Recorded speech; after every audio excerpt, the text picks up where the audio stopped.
last weekend, the latest Teenage Mutant Ninja Turtles film, Mutant Mayhem, dropped in theaters. So today I'm going to stop and rank all 7 TMNT theatrically released movies, plus 2 more that I just wanted to talk about, from the worst to the best.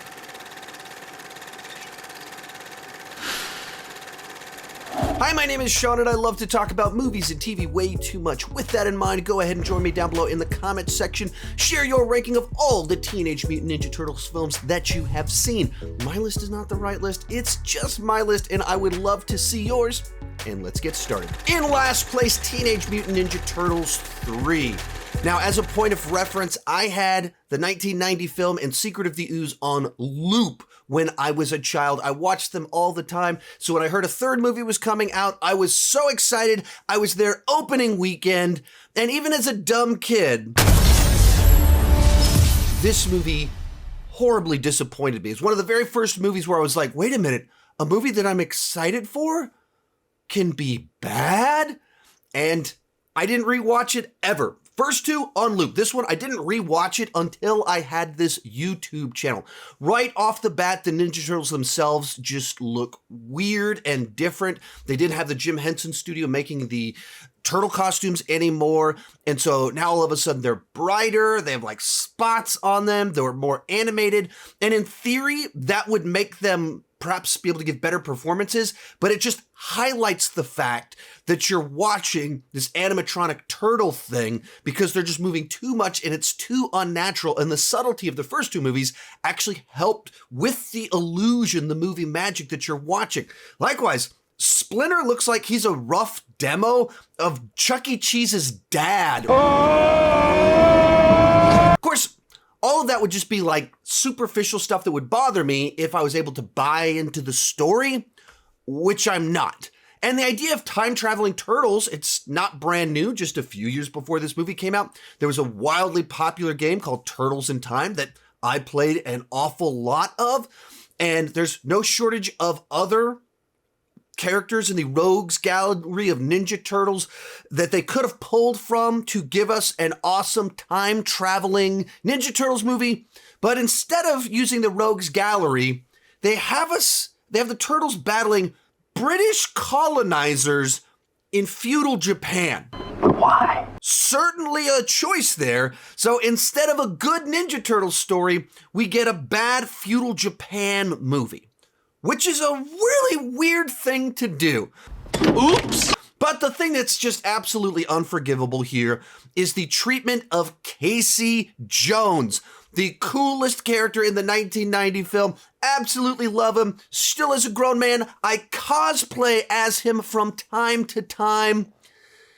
They pull him back into the movie, and instead of having him as Casey Jones Vigilante, they have him as Casey Jones babysitter for grown-ups, and as like his ancient ancestor in feudal Japan. Completely waste his character, and they put this just atrocious wig on top of his head. I don't know what they were thinking with any of the choices made with this movie, but I don't think any of it works. I don't think any of it is entertaining, and rewatching it all these years later, it's still just as bad as I remembered. Number 8, Teenage Mutant Ninja Turtles 2014. Now, I don't hate this movie the way some people do. I think it has more to offer and is more watchable than some people claim. I think they got the personalities of the Ninja Turtles right. Chill, it's just a mask. See? Don't freak out.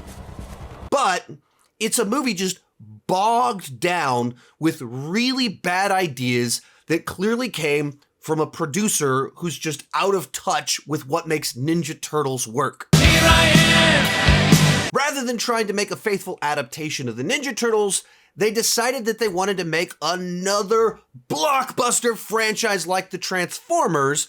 But ask any fan, should the Ninja Turtles be April O'Neil's childhood pets?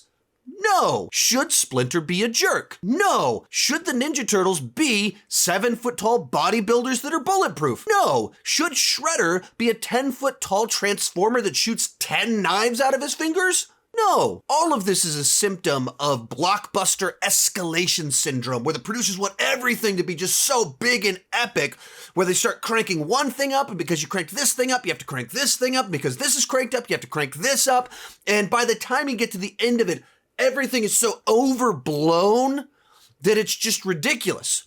Why are the Foot now paramilitary soldiers with machine guns and Shredder a 10-foot tall mech warrior with blade fingers?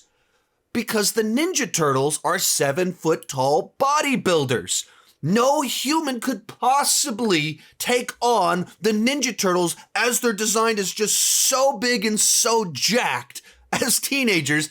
So everything else has to be blown out of proportion. So suddenly it's no longer martial arts fights with ninjas. It's all video game boss fights and machine guns firing. None of this is clever. It's all very childlike and simplistic because that's kind of what Michael Bay does. And there are actually even some worse ideas in here. In the original version of the script and the story, Sax was going to be Shredder. Not a great plan. And then there was enough internet backlash where they went, oh, we should probably back off on that. And in reshoots, they added this other guy in to be the real Shredder in the film. And that's why Shredder is always kind of in the shadows hiding and is not a major part of the story as a character. This is an example of a movie that, sure, I mean, it's slick and it's polished and so it's watchable, but in their effort to just make this big, gigantic, epic movie, they completely lost what makes the Ninja Turtles unique, charming, and interesting, and replaced it with just all the generic stuff that every other blockbuster has. Next up, TMNT. Now, this is always a tricky one for me because when it comes to the character arc for the Ninja Turtles, I think they did some really good work there. And when it comes to the plot that they chose for the movie, I am completely baffled as to why you would choose this particular path if you're going to make a standalone Ninja Turtles movie. But on the positive side to it, they picked kind of a pretty mature character arc for our Ninja Turtles where they're older. They're not kind of at that teenage rebellious stage anymore, and they're trying to figure out who each of them are, what are they going to do with their lives, what does this look like, and the way that that plays out for each of the Ninja Turtles is true to their iconic characteristic. So the leader goes out seeking how to be a better leader. The angry one becomes a vigilante. The party one literally does parties. So they actually kind of explore how would each of the Ninja Turtles grow older and more mature. And then there's the main plot about it that it just feels so throwaway, out of left field, where there's these ancient artifacts and ancient creatures. There's this vast rogues gallery of Ninja Turtles villains that you could pull from. So why would you do this thing? Like, I don't get it. This feels like episode 17 of season 3 of Ninja Turtles, something like that, where you just have like this wild, weird idea, like we're running out of the good stuff, so let's do something different. But like at the time this movie came out, it had been 15 years since the last Ninja Turtles movie. I think you can go back to some more classic stuff. Or even if you want to go weird, the 90s movies never did Krang, but instead we're doing this stuff with these immortals and statues and stuff. I don't get it. I didn't care for it. Also, we got Chris Evans playing Casey Jones. Now, granted, this is Chris Evans pre-Captain America, pre-Steve Rogers, pre-MCU, not the famous guy that we know now, but that's fun casting that we have a Chris Evans Casey Jones, but he's written to be so domesticated that everything cool about Casey Jones is kind of cleaned off and stripped away as soon as you're like, yeah, he's like a stay-at-home boyfriend. So a bunch of just choices in here that were odd, given that they actually came up with some pretty mature and interesting character arcs for our Turtles. Number 6, Turtles Forever. Now, this is actually a TV movie. Traditionally, I don't include TV movies on lists like this, but I just wanted to watch it, and as long as I was watching it, I might as well talk about it. If you don't know what this is, essentially it's designed to be the series finale for the 2003 Ninja Turtles show, but it is a multiverse story, so essentially it's a crossover between the 2003 series with the classic 87 series, with a few more renditions kind of thrown in there as well. Who the shell are you guys? I was about to ask you the same question. So in a lot of ways, this TV movie was 10 years ahead of the curve doing multiverse before everyone else was doing multiverse. And for that reason, it's just fun. multiverse, there's a certain novelty to it when you get to see multiple versions of your favorite characters interact with each other. Stop it! Can't you guys be serious about anything? It's fun, it's entertaining, and that's what this delivers. The novelty of multiple Ninja Turtles interacting with other Ninja Turtles. It's very clearly a TV movie. The budget here is not gigantic. Even in the voice cast that they get for the 1987 version sounds nothing at all like the voices of those characters from the time, which as someone like me that's been watching that version of the Ninja Turtles for about 35 years, it's very distracting to see different voices coming out of this animation that I've been seeing for so long with very specific voices. Specific plot beats and what went down in it. I don't remember the specifics too much, and I only watched it a couple weeks back. But, and to be fair, like I didn't watch the 2003 show, so I don't even have any nostalgic connection to that version. It's purely just fun to see multiple versions of Ninja Turtles interacting, and it does that well. And so, for the novelty of multiverse Ninja Turtles, definitely worth checking out, but not like fantastic movie or story. In fifth place, Batman vs. the Teenage Mutant Ninja Turtles. This is another one I've been meaning to watch ever since it came out back in 2019. This is a direct-to-video Ninja Turtles as well as Batman movie. It feels like such a bizarre, weird crossover, but it actually works surprisingly well. They found a way to like merge the two universes together and find a tone that is true to each of them. Think fast! Oh, he thought too fast. You're able to have the Dark Knight, but has enough of a lighthearted nature to the way that he interacts with our Ninja Turtles, and they don't go for the 87 version of the Ninja Turtles. They do a more serious version of them while still being fun.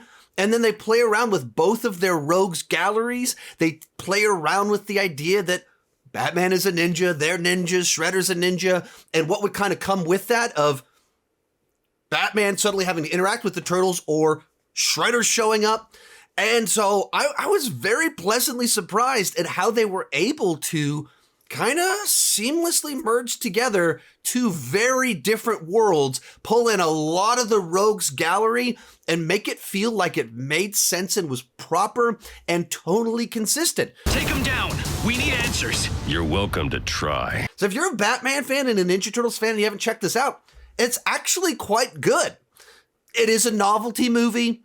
It's not, once again, fantastic world-class cinema, but if you're looking to have several of your toys from your toy box mashed together and play with each other from different continuities, different worlds, hey, it's a fun time. Number 4, Teenage Mutant Ninja Turtles Out of the Shadows. This one is pretty well tied with Batman vs. the Ninja Turtles. I think I'm more likely to rewatch this one, but I think it's more flawed. And I feel kind of like Batman vs. the Ninja Turtles is a very cool novelty that I love that it exists, but it kind of does feel like a novelty to me. So when it comes to this movie, it feels like the producers actually listened to the feedback and they went, okay, they don't want us to reinvent the Ninja Turtles and crank them up to 11, turn them into Transformers. And if anything, I feel like they overcorrected and made it a little bit too faithful to try to match the vibe of the 1987 animated show. And thus, it just feels more familiar. It feels like they got the characterizations, the rogues gallery much closer here. Of course, you're bringing in Baxter Stockman, Bebop, Rocksteady, and while Shredder is still pretty forgettable in the movie, all the other villains pop a lot more. Oh, we got Krang in here too. There's still a lot of things here that are pretty frustrating. The plot feels a good bit like they started filming the movie without a complete script and they just tried to piece it together. This story is way disjointed, but you're on a fun adventure with characters that you like. Another thing in here that I just don't get, they got Casey Jones completely wrong again. And I don't even know how this happened. They brought in Stephen Amell, fresh off Arrow's success, and getting Oliver Queen to play Casey Jones, angry vigilante, seems like it makes a lot of sense here, but instead of leaning into what Stephen Amell had become famous for, they made him like this goofy armored truck driver guy that is making jokes like, Do not eat us! he wears the mask in one scene, and all the footage of him in the mask is literally in the trailers for the movie. And they literally put out a promo image of him in the mask to get people excited. They put all that footage in the trailer. They knew what audiences wanted. That's why they marketed it that way. But all that goofy stuff where producers or stars are like, well, I don't want to wear a mask. We got to show the stars' faces. Why do they do this stuff? But all that said, like, I think it's very fun. It's watchable, dramatically better. Well, I don't know, dramatically better. Significantly better than the 2014 film. Good course correction to make it much closer to what that one should have been. Still a messy as can be script. Real quick, before I give you my top 3, be sure to join me down below in the comment section. Let me know your ranking of the Ninja Turtles movies as well. Let me know what's your era of the Ninja Turtles. Like for me, it's the 87 show plus the first 2 live action movies. That is my prime era of when I was growing up. What did you grow up with that came to the Ninja Turtles? Also, I've done a ton of these rankings. If you like this video, there's more like it somewhere around here. In third place, Teenage Mutant Ninja Turtles 2, The Secret of the Ooze. And as I mentioned before, growing up, I watched this movie in the 1990 film on loop.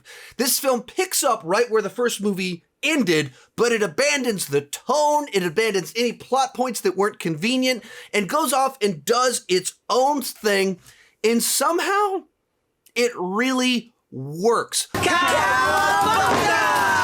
On paper, this movie is utterly ridiculous, where they got a bunch of complaints after the first movie, in which case they toned down the violence, and so even in our opening fight in the movie, instead of using their swords and sticks, you have Mikey grabbing sausages and hitting people with them. You have Donatello using foam bats and inflatables to beat people up. You have Vanilla Ice showing up for ninja rap at the end. You like what you saw? This thing is ridiculous. Shredder is defeated by a keytar, but it fits the tone of the movie that they were going for. As wacky as it sounds detached from the movie, it absolutely is tonally consistent within itself, and clearly they were trying to match the movie much more so to the hit animated show of the time.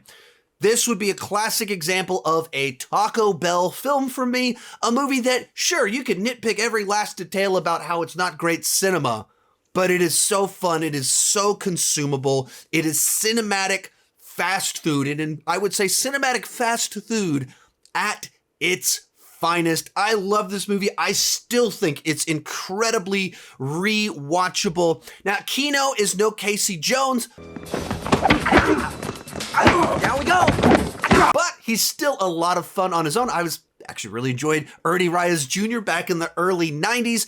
So this is a movie I have such fond memories of. There's a pretty big gap between number 4 on my list and number 3. These top 3 are ones that either I've watched on loop or that I just think are pretty great movies. So I think this movie is just so fun. Our runner-up, Teenage Mutant Ninja Turtles Mutant Mayhem. And I just thought this was a great update of the Ninja Turtles. Awesome! That found a way to be true to the source material while doing something new without feeling like it needs to radically reinvent the Ninja Turtles.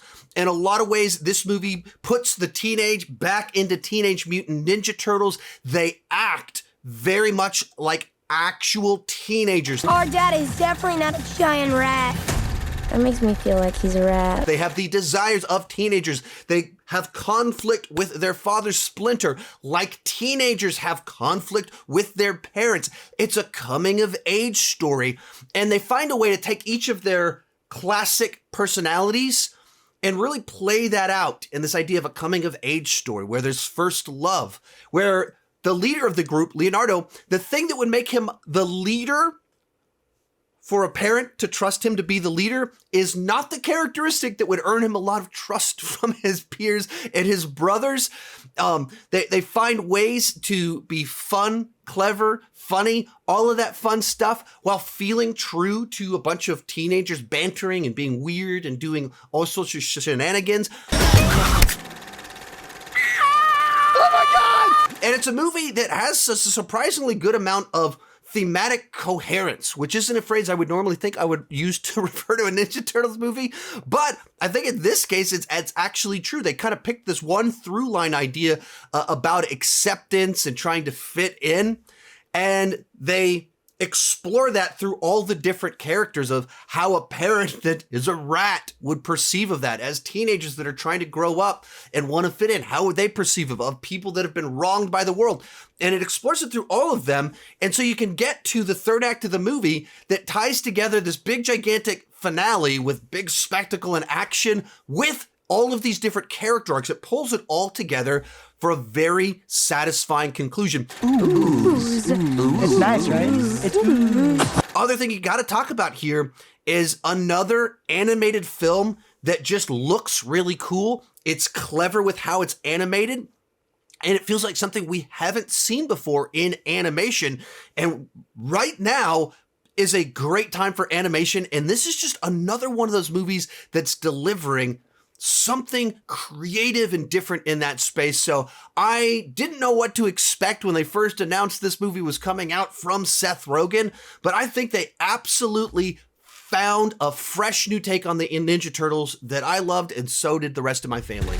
But coming in at first place, TMNT coming out of their shells. When I think about classic concert documentaries, of course, coming out of their shells is the first one that comes to mind. From the legendary songs that I'm still singing to this day, to the faithful adaptation of these beloved characters, this has everything that you want from a Ninja Turtles live music tour.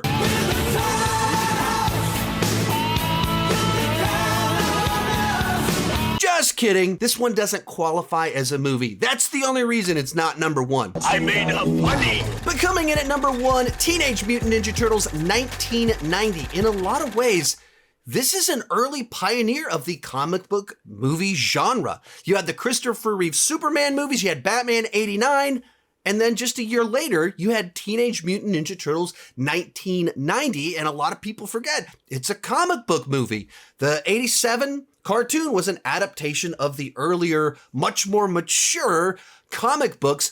And what this movie actually does really well is it blends the more mature, darker elements of the original comics. And in fact, pulls a lot of its plot points from the original Teenage Mutant Ninja Turtles comic book.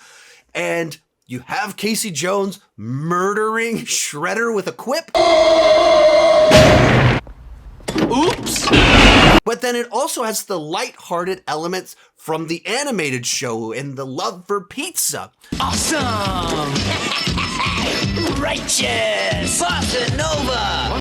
And it blends them together in a way that feels consistent. From beginning to end, our Ninja Turtles feel like individual characters with their own personalities. It takes each of those classic elements that our Ninja Turtles are known for, and then as they go on this adventure with their father, when their father mentor is kidnapped, each of them responds in accordance with their own personality in their own ways, and so we kind of explore that. Each of them has their own goals and what they're trying to work through, and just because it's a story about cute little animals transformed by Ooze doesn't mean that it has hollow characters or lacks emotional depth in the way that it explores things. I mean, come on. How do you guys expect to beat me? Good answer. When their father goes missing, they go to the only other adult that they know for protection, and they're sad. When Raph is injured, Leonardo feels guilty about it. Like, these are true human reactions. When Raph wakes up, Leonardo is excited that his mistake isn't going to cost his brother his life. Hey, he's awake! He wants some food! Bring some food!